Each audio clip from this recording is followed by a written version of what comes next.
Tatlo ang sugatan matapos araruhin ng oil tanker ang apat na sasakyan sa Maynila. Live mula sa Mabini Bridge, nasa front line ang balitang yan si Faith Del Mundo. Faith, nalis na ba ang mga naaksidenteng sasakyan dyan?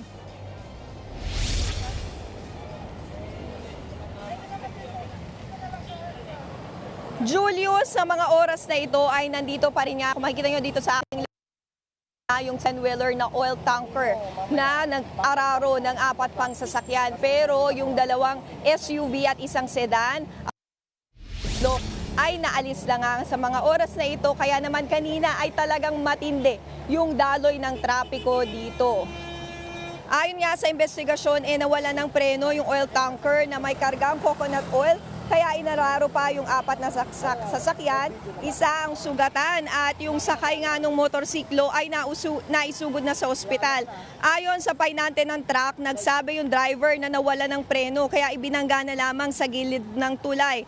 Sa ngayon, nasa kustodiya na nga ng pulisya yung driver ng truck at posible kang maharap sa reckless imprudence resulting to damage to properties at damage at physical injuries. At ayon nga doon sa MMDA, kaya naman na sobrang matinding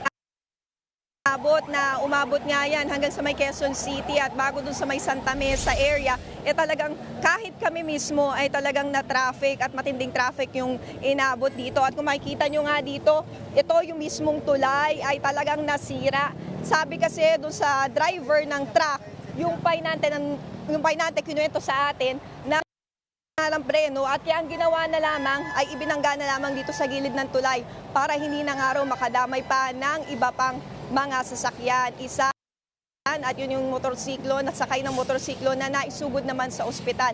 Kaya naman payo natin sa ating mga kapatid, kung talaga naman dito sa may Mabini Bridge, dito sa Nagtahan, dito sa Maynila, para umiwas na lamang kung hindi naman kayo dito kasi talaga ay matindi pa rin yung daloy ng trapiko. Julius. Maraming salamat, Faith Del Mundo. Mga kapatid, Julius Babaw po. Para sa komprehensibo at makabuluhang balitaan at talakayan, mag-follow at mag-subscribe na sa social media pages ng News 5.